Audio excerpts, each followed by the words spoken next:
Hello दोस्तों, स्वागत है आपका मूवीज कॉर्न में। दोस्तों, आज हम बात करने वाले हैं एक जबरदस्त साइंस फिक्शन मूवी के बारे में। ये कहानी है एक ऐसी गुफा की जहां समय अलग अलग तरह से चलता है, जिसके अंदर घुसने के बाद मिनटों में 1000 साल कब गुजर जाती हैं पता ही नहीं चलता।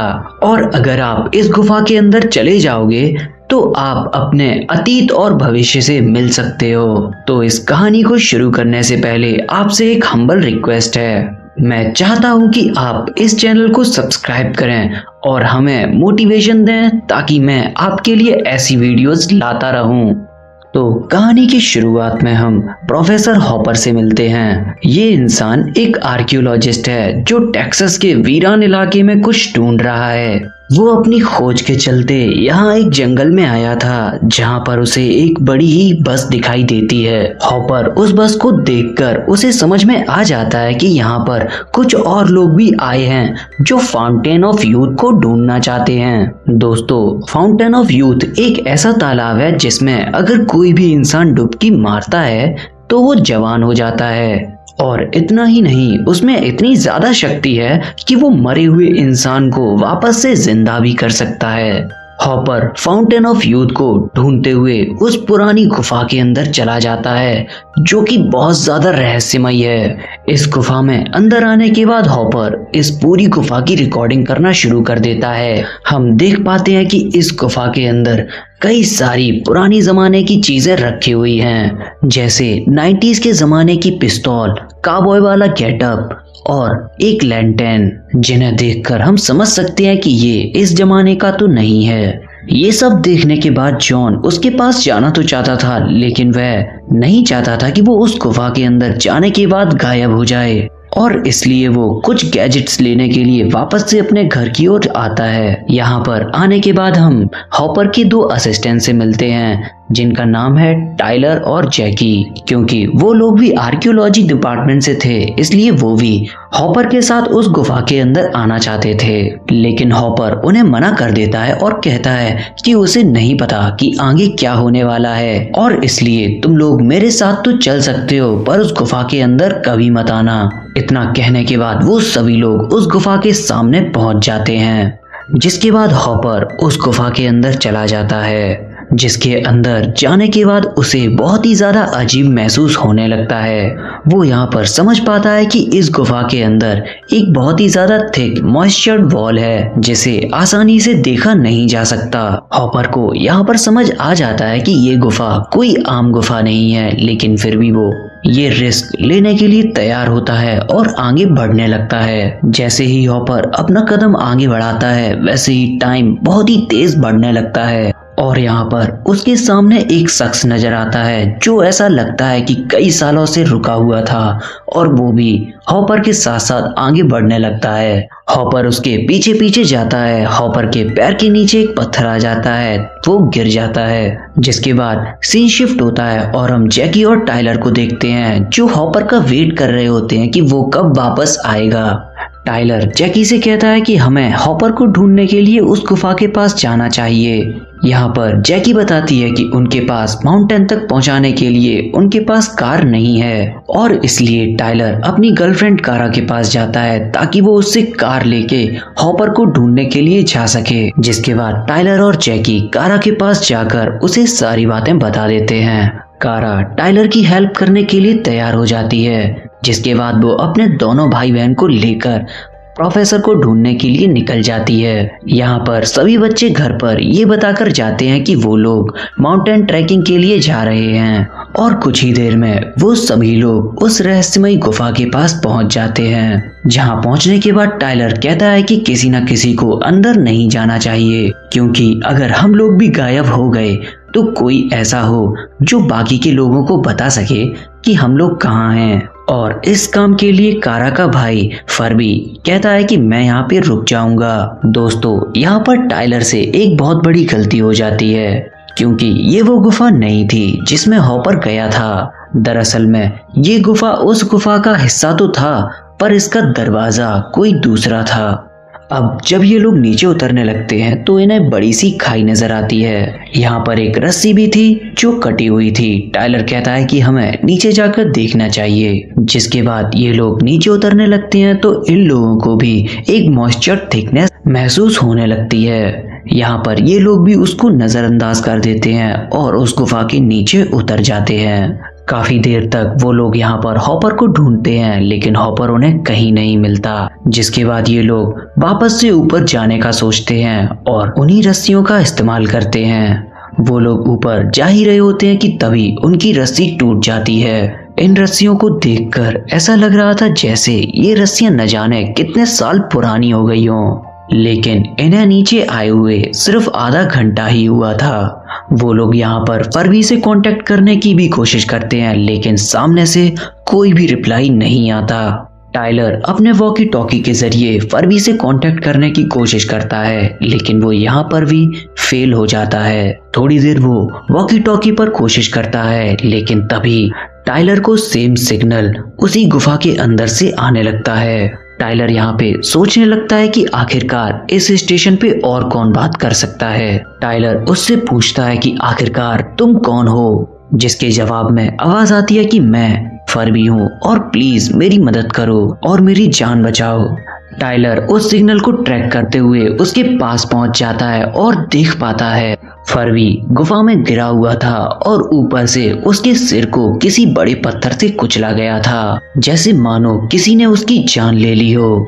मीनवाइल सीन शिफ्ट होता है हॉपर पे, जहां हॉपर काफी देर से उस गुफा के बाहर जाने की कोशिश कर रहा है। साथ ही में वो नोटिस करता है कि उसके पीछे काफी समय से एक रोशनी है जो कभी ज्यादा होती है तो कभी कम। उसे देखकर ऐसा लग रहा था जैसे मानो कोई इंसान अपनी टॉर्च को ऊपर नीचे कर रहा है। यहाँ पर उसे उस गुफा के बाहर आने का रास्ता मिल जाता है, लेकिन यहाँ पर अजीब बात ये होती है कि जैसे इस जगह पे बहुत सारे पेड़ उगाए हों। वो यहाँ पर उस पुरानी वैन को भी देखता है और साथ ही में अपनी गाड़ी को भी, और साथ ही में वो एक और माउंटेन कार को खड़ा पाता है जिसके अंदर जैकी का बैग रखा था। इन कार्स को देखकर ऐसा लग रहा था जैसे ये कार्स न जाने कितने सालों से यहाँ पर खड़ी हों और इसलिए इन पर इतने सारे पेड़ पौधे उगाए हों। यहाँ पर हॉपर समझ जाता है कि जब वो उस गुफा के अंदर गया और जब वो उस गुफा के बाहर आया तो इन सब में उसे कई सारे साल लग गए और अब हॉपर अपनी टाइमलाइन में वापस जाने के लिए उसी गुफा के अंदर वापस से जाता है। यहाँ पर सीन शिफ्ट होता है बाकी के बच्चों पर जो फरवी को देखने के लिए उसके पास आए हुए हैं। यहाँ पर उन लोगों को फरवी के पास से कैमकॉर्डर मिलता है जिसमें फरवी ने अपनी कई सारी वीडियोस बनाई हुई हैं। क्योंकि यहाँ पर फरवी को कार चलाना नहीं आता था इसलिए वो वापस नहीं जा पाया और पूरी रात उसने उसी गाड़ी में गुजारी। उसी गाड़ी के पास में उसे वो किताब भी मिली जिसमें फाउंटेन ऑफ यूथ का जिक्र था। फरवी यहाँ पर बताता है कि अगर उस पानी को कोई पी लेता तो उसके सारे घाव भर जाते, और ऊपर से उस गुफा में ये भी लिखा था कि ये गुफा कोई आम गुफा नहीं बल्कि ये एक टाइम ट्रैप गुफा है। फरवी उन्हें ये भी बताता है कि इस जगह पर टाइम अलग अलग तरह से काम करता है। इस गुफा के अंदर कई सारी जगहों पर मॉइस्चर थिकनेस मौजूद है जिन्हें क्रॉस करने के बाद टाइम अपनी स्पीड को बदल देता है। यहाँ पर ये सारी बातें फरवी के कैमकॉर्डर से उन्हें समझ में आ जाती हैं। ये लोग यहाँ पर डिसाइड करते हैं कि ये लोग वापस से फिर से उसी जगह पर जाएंगे जहाँ से ये लोग अंदर आए थे। जहाँ पर पहुँचने के बाद उन लोगों को एक ऊपर से लाइट आती हुई नजर आती है। यहाँ पर कारा कहती है कि अगर मैं ऊपर कैसे भी करके पहुंच जाऊं तो मैं एक रस्सी फेंक दूंगी जिसके जरिए तुम सभी लोग यहाँ से निकल पाओगे। कारा जब ऊपर चढ़ना शुरू करती है तो उसे महसूस होने लगता है कि उसकी ऑक्सीजन लेवल कम होती जा रही है, जिसके बाद वो उस गुफा के बाहर आती है और वो देखकर हैरान रह जाती है क्योंकि इस बार उस गुफा के बाहर आने के बाद कोई भी पेड़ पौधे नहीं थे। वो यहाँ पर देख पाती है कि यहाँ पर जो मौजूद था वो था सिर्फ बंजर और खाली जगह, और उनकी तरफ एक बहुत बड़ा बवंडर भी आ रहा था। यहाँ पर कारा अपनी जान बचाने के लिए वापस से फिर से उसी गुफा के अंदर चली जाती है। बाकी के दोस्त कारा से सवाल करते हैं तुम इतनी जल्दी नीचे कैसे आ गई? जिस पर कारा कहती है कि तुम लोगों को मेरी बात का विश्वास करना होगा, क्योंकि ऊपर कोई भी हरियाली मौजूद नहीं है और ना ही ऑक्सीजन, बल्कि ऊपर का पूरा एरिया बिना पेड़ पौधों के था। जिसके बाद वो ऊपर की हुई रिकॉर्डिंग्स को उन लोगों को दिखाती है। ये रिकॉर्डिंग्स को देखकर बाकी सभी लोग हैरान हो जाते हैं, क्योंकि उन्हें समझ नहीं आ रहा होता है कि आखिरकार ऐसा कैसे हो सकता है। जिसके बाद कारा उनसे कहती है कि उसे कुछ चीजें समझ में आ रही हैं। वो यहाँ पर कहती है कि ये गुफा एक टाइम ट्रैप की तरह है और हम लोग अगर बाहर निकलने की कोशिश करेंगे भी तो हम लोग किसी और टाइम में पहुंच जाएंगे, जैसा अभी कारा के साथ हुआ। यहाँ पर वो सभी लोग परेशान होने लगते हैं और उन्हें समझ नहीं आ रहा होता कि वो लोग कैसे इस जगह से बाहर निकलें, और इसलिए वो लोग फरवी की रिकॉर्डिंग को देखना शुरू कर देते हैं। यहाँ पर वो लोग समझ पाते हैं कि फरवी जब गुफा में गिरा तो वो ज्यादा मूवमेंट नहीं कर पाया और वो एक ही जगह पर बहुत देर तक गिरा रहा। और अगर इसे बाहर के टाइम से कंपेयर करें तो कई सारी सालें बीत चुकी थी। जिसके बाद इन्हें ये भी पता चल जाता है कि फरवी का सिर फोड़ने वाला कोई इंसान नहीं बल्कि एक आदि मानव था। यानी इस गुफा के अंदर बहुत सारे आदि मानव भी हैं जो अब उनके पीछे पड़ चुके हैं। लेकिन तभी ऊपर से एक रोशनी आती है जो कि सीढ़ियों की मदद से नीचे आ रही थी। उस रोशनी को देखकर ऐसा लग रहा था जैसे बहुत ही बड़ा कोई चीज नीचे आ रही है। हम देख पाते हैं कि एक एलियन जैसा शख्स वहां पर आता है। टाइलर और बाकी के लोग उसे देखकर डर जाते हैं और वापस से अपनी जान बचाने के लिए भागने लगते हैं। यहाँ पर वो आदि मानव भी आ जाते हैं और वो आदि मानव उस एलियन पे हमला करने लगते हैं। इस एलियन के पास काफी ज्यादा हाई टेक्नोलॉजी वाले वेपन्स थे जिसकी मदद से वो उस आदि मानव को बेहोश कर देता है। और तभी एक दूसरा आदि मानव आकर उस साइंटिस्ट या एलियन के हेलमेट पर हमला करता है, जिससे वो सांस नहीं ले पाता और वहीं पे गिर जाता है। मरने से पहले उस एलियन ने एक पानी वाली जगह पर इशारा किया। यहाँ पर टाइलर समझ जाता है कि ये पानी कोई आम पानी नहीं बल्कि ये फाउंटेन ऑफ यूथ है। जिसके बाद ये लोग उस पानी में बैठ जाते हैं और इनके सारे घाव अपने आप ही हील हो जाते हैं। यहाँ पर टाइलर अपना दिमाग चलाता है और फरवी को जिंदा करने के लिए उसकी बॉडी को फाउंटेन ऑफ यूथ के अंदर डाल देता है। लेकिन अभी भी टाइलर के पास एक समस्या मौजूद थी, वो थी ये कि वो आखिरकार यहाँ से बाहर कैसे निकले। और इसलिए वो लोग उस गुफा को एक्सप्लोर करना शुरू कर देते हैं। और तभी टाइलर की मुलाकात होती है प्रोफेसर हॉपर से। जिसके बाद टाइलर प्रोफेसर हॉपर से सवाल करता है कि आप आखिरकार इतने सालों से क्या ढूंढ रहे थे। हॉपर यहाँ पे बताते हैं कि कई सालों पहले उसके माता पिता इस गुफा की तरफ आए थे और वो खो गए, और इसलिए हॉपर उन्हें ढूंढना चाहता था। इसलिए वो इस गुफा के अंदर आया ताकि वो अपने माता पिता को ढूंढ सके। हॉपर यहाँ पे ये भी बताता है कि इस थिकनेस मिस्ट के पीछे कई सारे इतिहास दफन हैं। यहाँ पर कई सारे राजा महाराजाओं की कथाएं मौजूद हैं और यहाँ पर ऐसा लग रहा था जैसे कई सदियों से यहाँ पर वक्त थम गया है, जहाँ पर फाउंटेन ऑफ यूथ की तलाश में कई सारे लोगों ने अपनी जान को गंवा दिया। जिसके बाद जैकी और कारा उस गुफा से बाहर निकलने के लिए उस एलियन के स्पेसशिप की सीढ़ियों का इस्तेमाल करने लगते हैं। और इतने में तभी वहां पर आदि मानव भी आ जाते हैं जो उन पर अटैक करने लगते हैं। आदि मानव उन पर अटैक करते हुए एक बटन को दबा देते हैं जिससे वो स्पेसशिप से लगी हुई सारी निशानी गायब हो जाती है,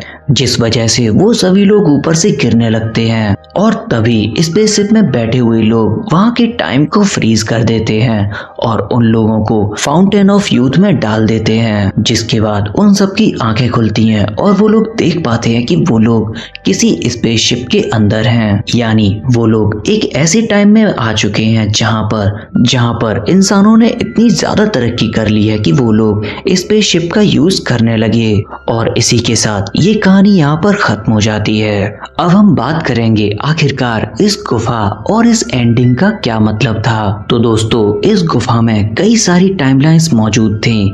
जब भी कोई इंसान इस गुफा के बाहर आता तो उसके लिए टाइम काफी ज्यादा आगे चला जाता। यानी अगर कोई इंसान आज के समय में इस गुफा के अंदर जाता है तो वो 100 या 200 सालों के बाद इस गुफा के बाहर निकलेगा, लेकिन उसकी एज पर कोई भी फर्क नहीं पड़ेगा क्योंकि इस गुफा के अंदर टाइम फ्रीज हो जाता है। वहीं अगर हम इसकी एंडिंग की बात करें, जब उस स्पेसशिप ने टाइलर और बाकी के लोगों को खींच लिया तब इन लोगों की मृत्यु हो चुकी थी, जिसके बाद उस स्पेसशिप के लोगों ने उन्हें फाउंटेन ऑफ यूथ में डाल दिया, जिसके बाद उन लोगों में जान वापस आ गई। और जब ये लोग बाहर आए तो ये टाइमलाइन उनकी प्रेजेंट टाइमलाइन नहीं थी, ये उनकी फ्यूचर टाइमलाइन थी जिसमें इंसानों ने बहुत ज्यादा तरक्की कर ली।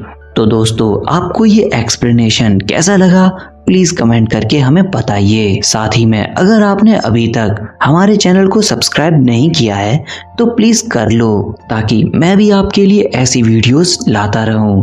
और हम मिलेंगे ऐसी ही एक अगली वीडियो में। तब तक के लिए थैंक्स फॉर वॉचिंग।